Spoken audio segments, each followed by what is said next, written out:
Čus! My jsme Hell Brothers a vítáme vás u 5 věcí, co nesnášíme na lese a 5 věcí, co máme rádi na lese. Jdeme na to! První věc, co nesnášíme na lese je... Ty vole, tady není Wi-Fi. Sarem na to jdem pryč. Přesně to. Nemá to cenu, najít tu Wi-Fi. Druhá věc, kterou nesnášíme na lese je ta... Halo? Halo? Mám, počkej, tady není signál. Počkej, neslyším tě, sekáš se to. Jo, dobře, tak čus. No, tak, no. O nic si nepřišel. Třetí věc, kterou nesnášíme na lese, že tam jsou veverky. My tady stojíme a po nás hází šišky normálně, to je hrozný. Za tu dobu, co tady natáčíme tohle video, tak po nás hodili asi 8 zasraných žaludů. Ty tam zase něco padá, ty vole, hrozný. My tady stojíme, no bum, bum, bum, bum, bum. Jo, to prostě je hrůza. Nechoďte do lesa, je to úplně k ničemu. Čtvrtá věc, kterou nesnáším na lese, a Lukáš, myslím, že to jsme asi stejně, možná i vy, že prostě řežou motorovými pilama ty stromy a je to strašný hluk, paní dámy. Teďka konečně jsme teďka museli asi 5 minut čekat, protože chlápek musí sekat motorovou pilu zrovna, když jsme tady my a natáčíme tohle video a Lukáš se tomu směje celou dobu, paní dámy. To nepochopíte. Prosím, nesejkejte motorovou pilou v lesech, protože někomu, jako je Lukáš, to dělá hodně špatně.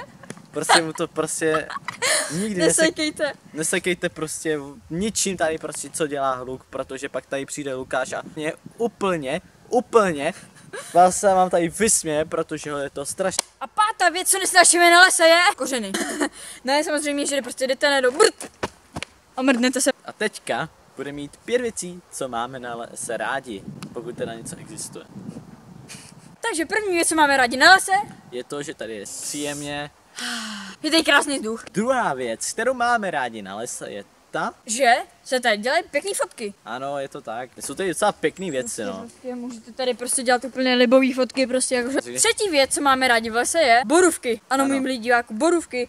Protože borůvky jsou taková moc vásořní. Čtvrtá věc, kterou máme rádi na lese, jsou lesní stezky, protože nemusíte jezdit nějak kolem stromu a nemusíte do ní bourat. Že lesní stezky mají kolem sebe stromy, ale není to takový, že prostě většinou jsou lépe udržovaný, než když jedete random cestou, spíš lesem random. Pátá věc, co máme na lese rádi, jsou šišky. Šišky. OK, takže tohle by bylo všechno pro tohle video.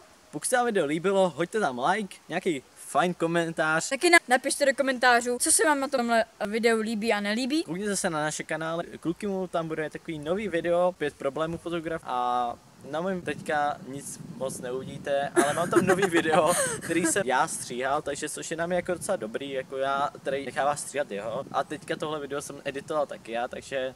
Čusák, busák, autobusák, moje jméno, tvoje prcat.